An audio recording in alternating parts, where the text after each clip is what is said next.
नमस्कार दोस्तों, मैं हूं नवीन पाटीदार और आप देख रहे हैं वॉइस ऑफ एमपी। पंचायत चुनाव को सुप्रीम कोर्ट में जिस तरीके से आज जो खबरें निकल के सामने आ रही है, उसके बाद निर्वाचन आयोग को जिस तरीके से फटकार पड़ी है, उसके बाद पूरा मामला अब खटाई में पड़ता हुआ दिख रहा है। क्योंकि जिस तरीके से पंचायत चुनाव को लेकर जो याचिका लगाई गई थी आरक्षण को लेकर, परिसीमन को लेकर, उसके बाद जिस तरह का फैसला जो सुप्रीम कोर्ट ने आज दिया है, अगर बात की जाए तो सुप्रीम कोर्ट के फैसले के बाद ऐसा माना जा रहा है कि ये पूरा पंचायत चुनाव खटाई में पड़ सकता है। दूसरी तरफ अगर बात की जाए तो पंचायत चुनाव को लेकर सुप्रीम कोर्ट ने कहा है कानून के दायरे में रहकर अगर चुनाव करवाए जा सकते हैं तो कराएं, वरना चुनाव रद्द भी करा सकते हैं। ये इस वक्त की सबसे बड़ी अपडेट बता रहे हैं। साथ ही अगर बात की जाए तो ओबीसी के लिए निर्धारित सीटों को सामान्य सीटों में तब्दील करने की अधिसूचना जारी करें। यानी कि एक बार फिर ओबीसी सीटों को सामान्य सीटों में तब्दील करने के साथ जो है तारीखों का ऐलान भी जो मध्य प्रदेश में पंचायत चुनाव को लेकर किया जा सकता है। इस वक्त की बड़ी जानकारी, बड़ी अपडेट हम आपको बता रहे हैं कि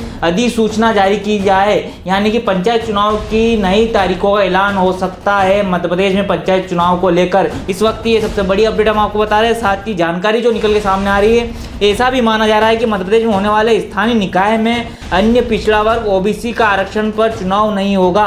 साथ ही ओबीसी के लिए आरक्षित सीटों को सामान्य सीट मानते हुए चुनाव कराने को कहा गया है। इस वक्त ये सबसे बड़ी अपडेट, बड़ी जानकारी हम आप तक पहुंचा रहे हैं। साथ ही अगर बात की जाए तो राज्य निर्वाचन आयोग की तरफ से अभी तक कोई भी जानकारी सामने नहीं आई है नई तारीखों को लेकर। साथ ही अगर बात की जाए तो आरक्षण की प्रक्रिया पूरी करनी होगी, यानी कि जो सुप्रीम कोर्ट ने कहा है कि ओबीसी के लिए निर्धारित सीटों को सामान्य सीटों में तब्दील करने की अधिसूचना जारी करें, यानी कि नई तारीखों का ऐलान मध्य प्रदेश में पंचायत चुनाव को लेकर हो सकता है। इस वक्त ये सबसे बड़ी अपडेट हम आपको बता रहे हैं। ओबीसी के लिए निर्धारित सीटों को सामान्य सीटों में तब्दील करने की जो बात मैं बार बार कह रहा हूँ, उसका अधिसूचना जो है निर्वाचन आयोग को जारी करने की सुप्रीम कोर्ट ने कहा है। अगर वहीं बात की जाए तो आरक्षण प्रक्रिया में तेजी लाने की बात भी जो निकल के सामने आ रही है, क्योंकि जिस तरीके से पिछले 2 सालों से पहले पंचायत चुनाव लेट हो चुके हैं, अब जिस तरीके से लगातार आरक्षण को लेकर, परिसीमन को लेकर जो याचिका लगाई गई थी, उसके बाद जिस तरीके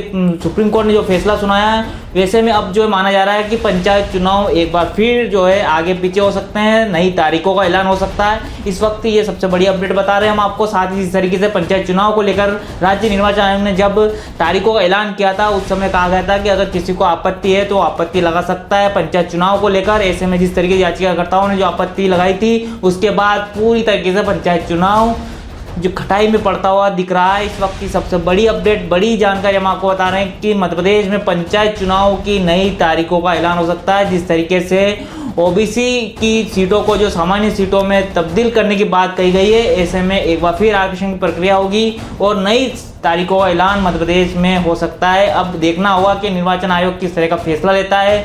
क्या सुप्रीम कोर्ट ने जो कहा है कि अगर संविधान के तहत अगर ये चुनाव हो रहे हैं तो करा सकते हैं, वरना रद्द कर सकते हैं। अब निर्वाचन आयोग का क्या फैसला निकल के आता देखना होगा। लेकिन इस वक्त की सबसे बड़ी अपडेट, बड़ी जानकारी हम आपको बता रहे थे। इस तरह की तमाम अपडेट के लिए बने रहे हमारे साथ। जय हिंद, जय भारत।